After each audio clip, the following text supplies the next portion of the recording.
Hello दोस्तों, welcome back. अब हम फंडामेंटल राइट्स का नेक्स्ट सेगमेंट शुरू करने जा रहे हैं, that is right to freedom of religion. That is right to freedom of religion. It is given under Articles number 25 to 28 of the Constitution. ये राइट्स हर individual को एक स्पेस प्रोवाइड करते हैं कि वो अपने रिलीजियस बिलीफ्स को फ्रीली प्रैक्टिस कर सके बिना किसी इंटरफेरेंस के। बट याद रखने वाली बात ये है कि जो ये राइट्स हैं, that is your freedom of religion, it is not absolute in nature. जब हम इन आर्टिकल्स को पढ़ते हैं हमें कॉमन फ्रेजेस दिखते हैं that are public order, morality and health. जब हम ये आर्टिकल्स पढ़ते हैं we can see this common phrases that are public order, morality and health. ये तीन चीज़ें हैं that can be used as a reasonable restriction on your freedom of religion. On your freedom of religion, these three words, public order, morality and health, इन तीन grounds पर your freedom of religion can be restricted. तो चलिए सबसे पहले अब हम शुरू करने जा रहे हैं article number 25। Article number 25 that is freedom of conscience, free profession, practice and propagation. Article 25 इन सब चीज़ों के बारे में बात करता है। सबसे पहला term that is used is freedom of conscience. इसका मतलब होता है the internal belief of a person. Then it talks about freedom of religion, यानी कि freedom to profess your religion, freedom to practise your religion and the freedom to propagate your religion is with you. When we say that there is freedom of conscience, we are talking about the internal belief system. इसका state से कोई लेना देना नहीं है। आप दिल से क्या मानते हो वो आपका नेचुरल राइट है। उसके बाद बात आती है इन तीन वर्ड्स की, that is profession, practice and propagate. Profess का मतलब होता है अपने रिलीजन को ओपनली बताना। प्रैक्टिस का मतलब होता है जो भी आपका रिलीजन है उससे जुड़े रिचुअल्स को परफॉर्म करना। एंड प्रोपोगेशन का मतलब होता है स्प्रेड करना, प्रीच करना। बट प्रोपोगेशन का मतलब कहीं पर भी कन्वर्जन से लेना देना नहीं है। कन्वर्जन ऑफ रिलीजन से लेना देना नहीं है। This we will understand with the help of this case law, that is Rev Stanislaus versus state of MP 1977 Supreme Court. इस केस को हम बहुत ध्यान से समझेंगे as it is a landmark case law on article number 25। सबसे पहले हम इसके फैक्ट्स को समझेंगे। क्या थे इस केस के facts? Madhya Pradesh and the state of Orissa दोनों ने मिलकर एक एक्ट बनाया जिसका नाम था freedom of religion act. This was passed by there state. क्या कहता था ये एक्ट? दिस एक्ट सेड किसी को भी फोर्स, फ्रॉड या एल्योरमेंट से कन्वर्ट करना it is illegal. Christian priests ने आर्ग्यूमेंट किया कि कन्वर्जन तो उनके रिलीजन का पार्ट है। उन्होंने बोला कि article 25 clause 1 provides me the right to propagate my religion and propagation is equal to conversion. इसलिए जो ये स्टेट का लॉ है इट इज़ अनकॉन्स्टिट्यूशनल। ऐसा इस केस का इशू था। अगेन क्या इशू था? क्या प्रोपोगेट करने का मीनिंग कन्वर्जन होता है? क्या एंटी कन्वर्जन लॉज आर्टिकल 25 के वॉयलेशन में हैं? दोनों साइड्स ने आर्ग्यू किया। द पिटिशनर्स सेड, जो कि क्रिश्चियन ग्रुप था, दे सेड कि बाइबल तो कन्वर्जन को एनकरेज करती है and it's a core to the practice of the religion. Propagation का मतलब ही होता है कन्वर्जन। स्टेट इस रिलीजियस एक्सपेंशन को रिस्ट्रिक्ट नहीं कर सकता। Conversion is my religious duty. This was the contentions of the petitioners. But state said ऐसा नहीं है। प्रोपोगेशन का मतलब कहीं पर भी कन्वर्जन नहीं होता। कन्वर्जन तो डिस्टर्ब कर सकता है पब्लिक ऑर्डर को। It can cause tensions, community clashes हो सकते हैं। किसी को भी फ्रॉड या फोर्स से कन्वर्ट करना अगर हो रहा है तो state should put a restriction on that. Anti conversion laws should prevent exploitation and not religion. What was the Supreme Court's verdict on this? Supreme Court का कहना क्या था? Supreme Court said constitution famous ने word use किया है propagate, ना कि convert. अगर उनको करना होता ऐसा तो वो कन्वर्ट भी लिख सकते थे, बट उन्होंने वर्ड यूज किया है प्रोपोगेट। और प्रोपोगेट का सिंपल मीनिंग होता है to transmit, to spread and to communicate. अगर कन्वर्ट को इंक्लूड करना होता तो दूसरे पर्सन का फ्रीडम ऑफ कॉन्साइंस तो वैनिश हो जाएगा। रिलीजियस फ्रीडम जो है वो म्यूचुअल होती है, it is not unilateral.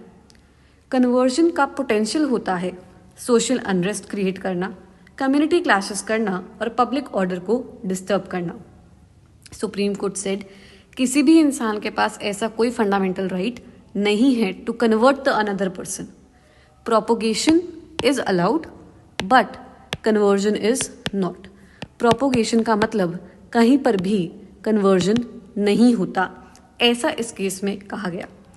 Anti conversion laws are constitutional, they are valid and they are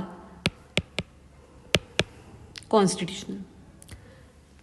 again revising the facts of the case, propagation allowed है, conversion not allowed है।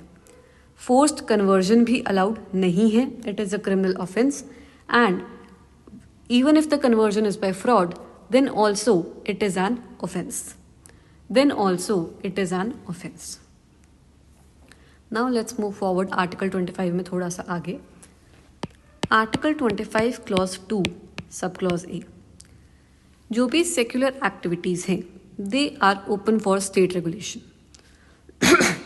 जो भी secular activities हैं they are open for state regulation, यानी कि मंदिर में आने जाने की टाइमिंग्स लगाना, temple entry timings, financial audits करना, management of the secular property, these are allowed.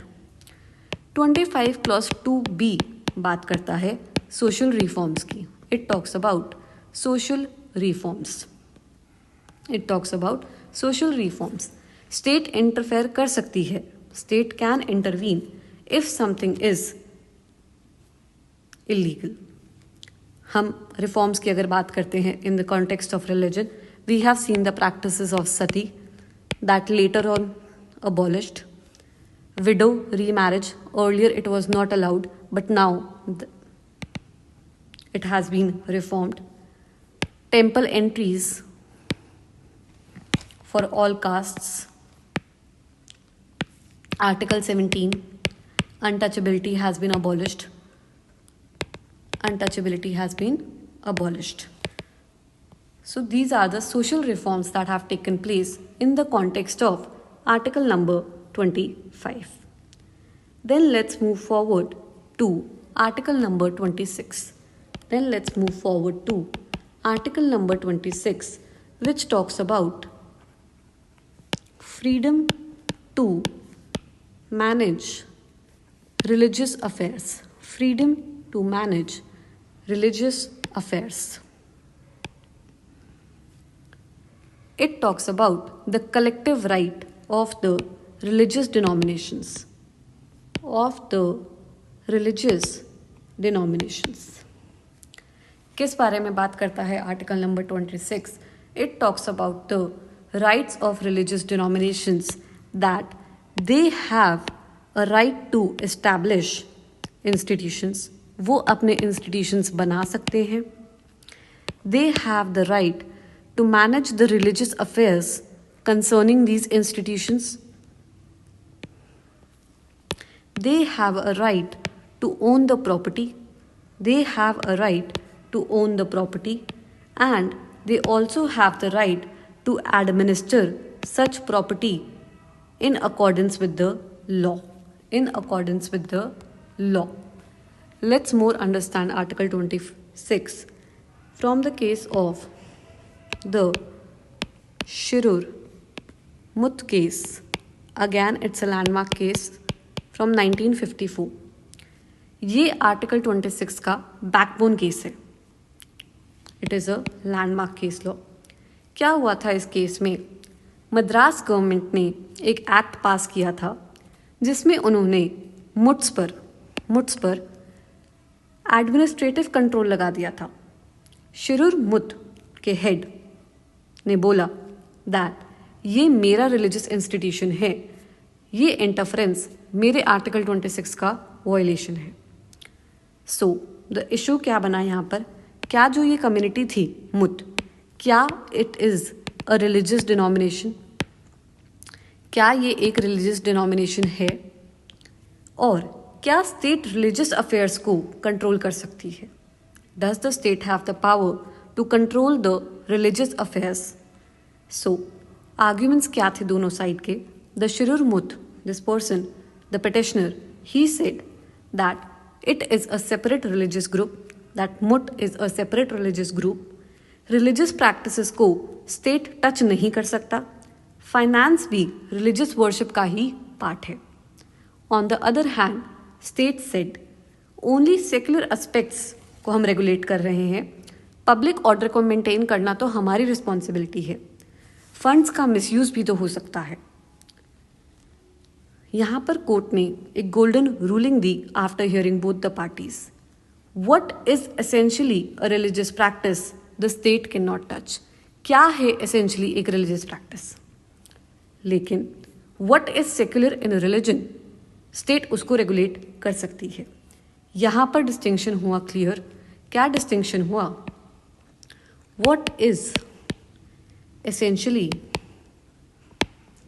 A religious practice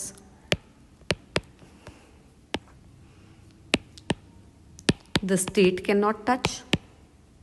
यहाँ पर स्टेट टच नहीं कर सकता है. और जो रिलीजन में सेक्युलर है, what is secular in religion, state में रेगुलेट. यहाँ स्टेट रेगुलेट कर सकता है. ये डिस्टिंक्शन कोर्ट ने क्लियर किया. क्या डिसीजन था इस केस का? शिरूर मुट, यानी कि जो ये मठ है, ये है एक रिलीजियस डिनोमिनेशन. इसके जो भी रिलीजियस अफेयर्स हैं they are untouchable by the state. But जो सेक्युलर अफेयर्स हैं स्टेट उन्हें कंट्रोल कर सकती है. स्टेट उन्हें कंट्रोल कर सकती है. Then there is article number 27 which talks about that there should be no tax for promotion of any religion. किसी भी रिलीजियस एक्टिविटी के लिए टैक्स नहीं लगाया जा सकता. अगर कोई फीस है in the nature of secular service तब इट इज़ अलाउड, बट वैसे no tax can be levied. इसको समझने के लिए will take this case law. Prafull Goradia versus Union of India 2011 Supreme Court. 2011 Supreme Court. इसको कहते हैं हज सब्सिडी केस. यहाँ पर एक PIL फाइल हुआ था जहाँ पर ये हज सब्सिडी जो था that was being violated. Arguments यही थे दैट गवर्नमेंट का जो मनी है, जो टैक्स पेयर्स मनी है, that is going for Muslim religious pilgrimage. Issue जो बना इस केस में, क्या जो पब्लिक टैक्स है क्या उसको यूज़ किया जा सकता है फॉर हज subsidy? Isn't it violation of article 27? Court said tax एक जनरल पूल में जाना होता है, that is your consolidated fund of India. सारा पैसा वहाँ आता है. वो ईयरमार्क नहीं है किसी भी रिलीजन के नाम पर. It is not earmarked in the name of any religion. Subsidy तो एक वेलफेयर मेजर था, रिलीजियस प्रमोशन नहीं. It was not a religious promotion. यहाँ पर आर्टिकल 27 वायलेट नहीं हुआ था because subsidy is a welfare. हम कोई टैक्स नहीं लगा रहे थे and that money that is deposited it is not going in any particular religion's name.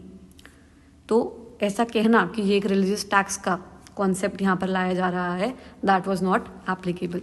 That was not applicable. Then there is article number 28 which talks about religious instructions in educational institutions. It talks about religious instruction in educational institutions. यहाँ पर जो state के educational institutions हैं, क्या वहाँ पर religious instructions दिए जा सकते हैं? रिलीजियस वर्शिप हो सकता है? So it was held that no, ऐसा नहीं हो सकता. You can not impart religious instructions and there can not be any religious worship. In the case law of Aruna Roy versus Union of India 2002 Supreme Court, यहाँ पर facts ये थे, जो NCERT का करिकुलम है क्या उसमें रिलीजियस कंटेंट को प्रमोट करा जा रहा है? सेक्युलरिज्म वॉयलेट हो रहा है? इशू वॉज दैट क्या जो ये वैल्यू एजुकेशन है, क्या हम उसके ज़रिए से रिलीजियस इंस्ट्रक्शंस इम्पार्ट करना चाहते हैं? कोर्ट सेड नो, ऐसा कुछ नहीं हो रहा है. वैल्यू एजुकेशन के ज़रिए रिलीजियस प्रीचिंग नहीं हो रही है. स्टेट सेक्युलरिज्म को प्रोटेक्ट कर रहा है and article 28 is not being violated. is not being violated. This was all about Article 25 to 28.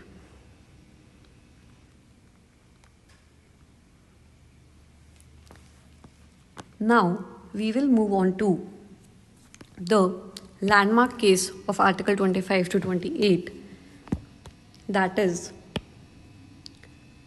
Indian Young Lawyers Association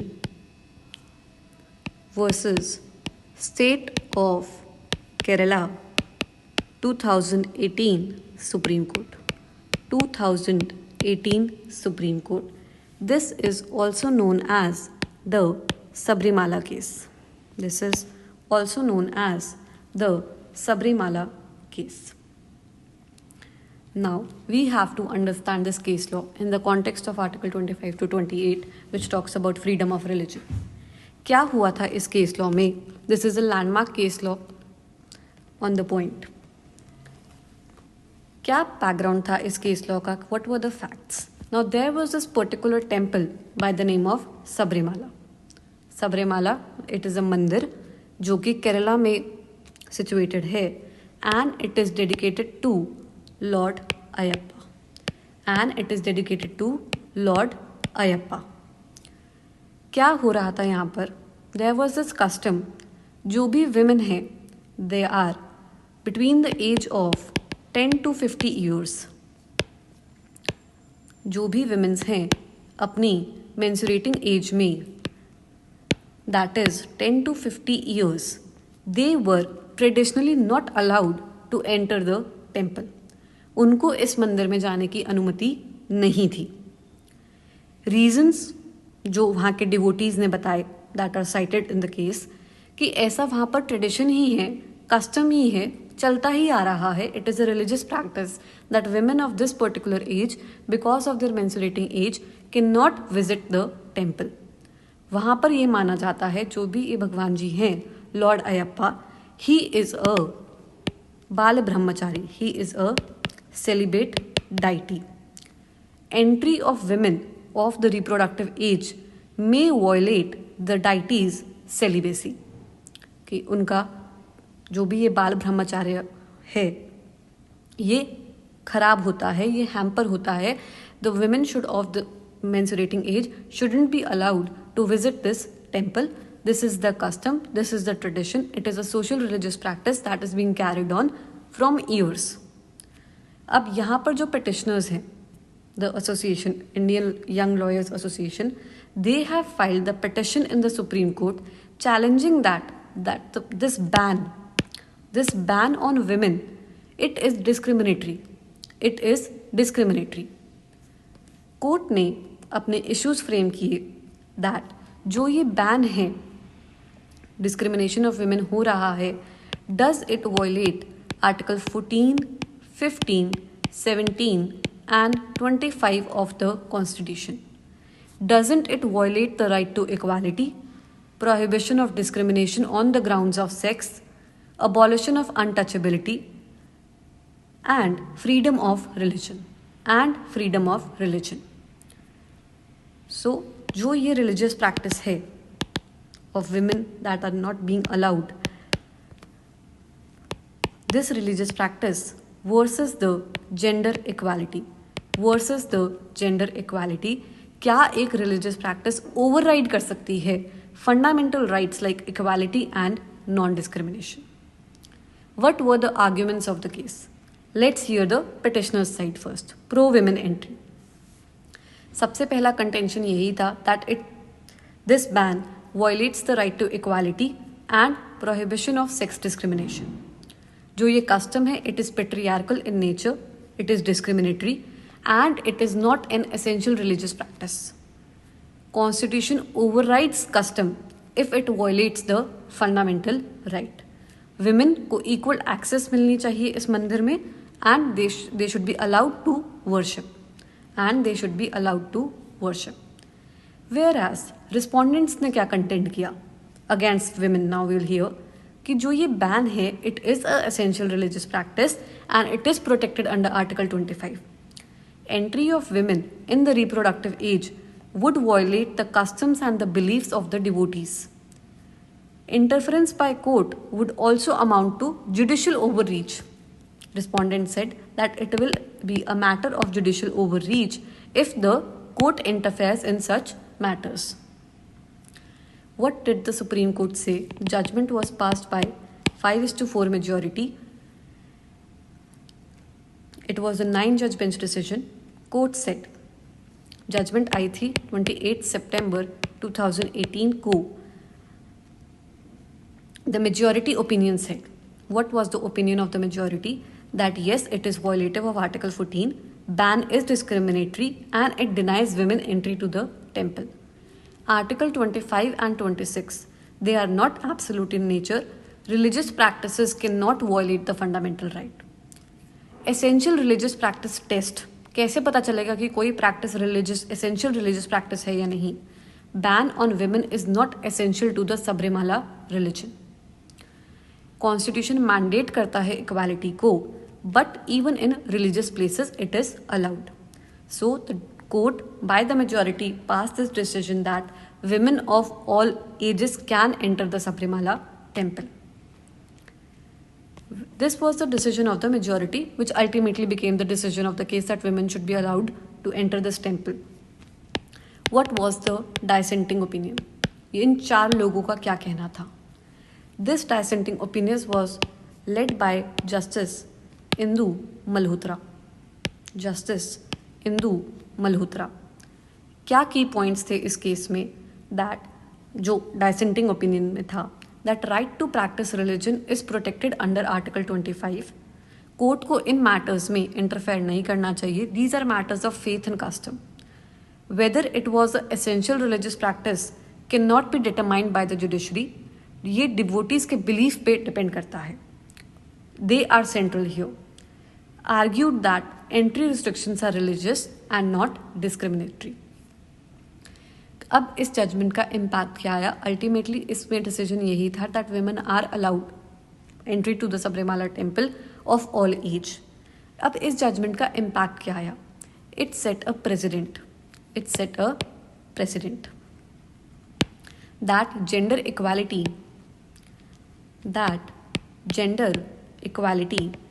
is greater than religious discrimination.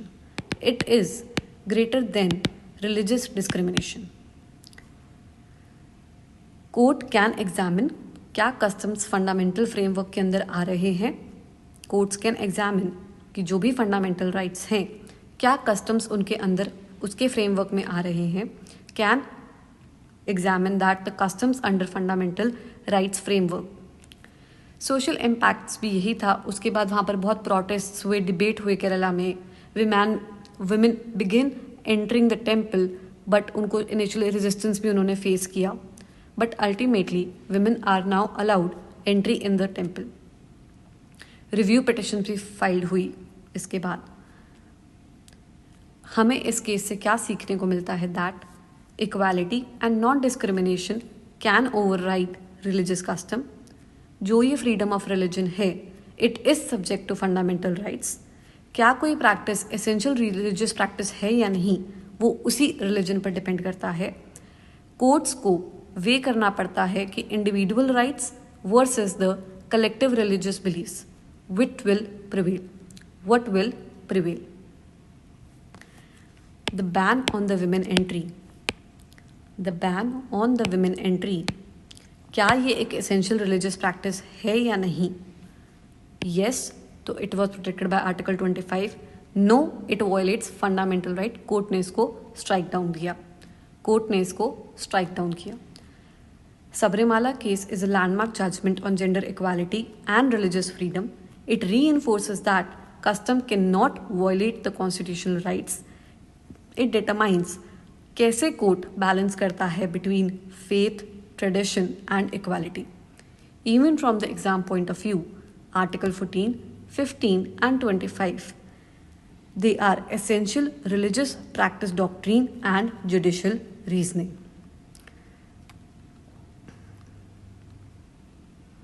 So this was a landmark case on Article 25, basically your freedom of religion।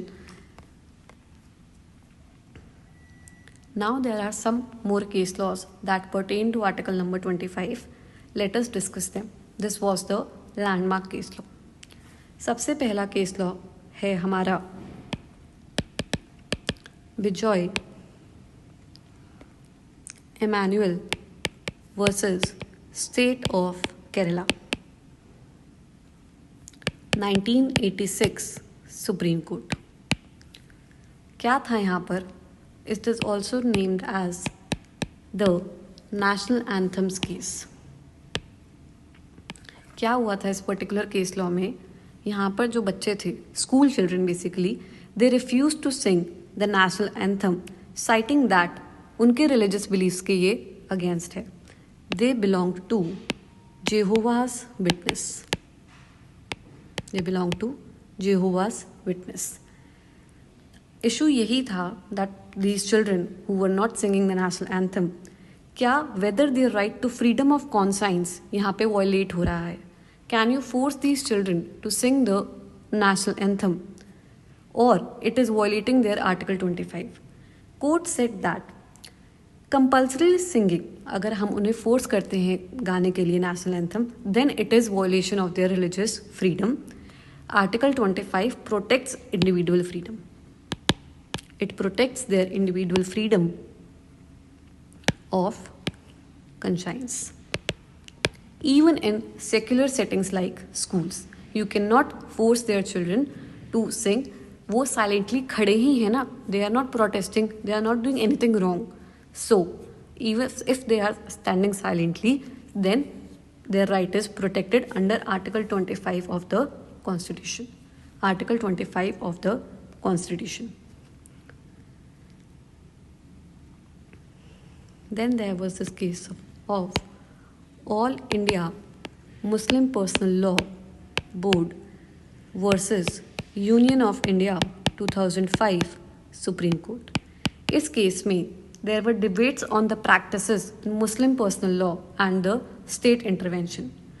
Court said that religious practices essential to the religion, जो religious practice किसी religion से essential हैं, they are protected।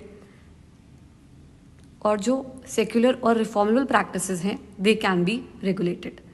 यहाँ पर concept था about the essential religious practice test, about the essential religious practice test। Now, this was all about the landmark cases, the important cases of Article 25। Here we are over with the topic of freedom of religion.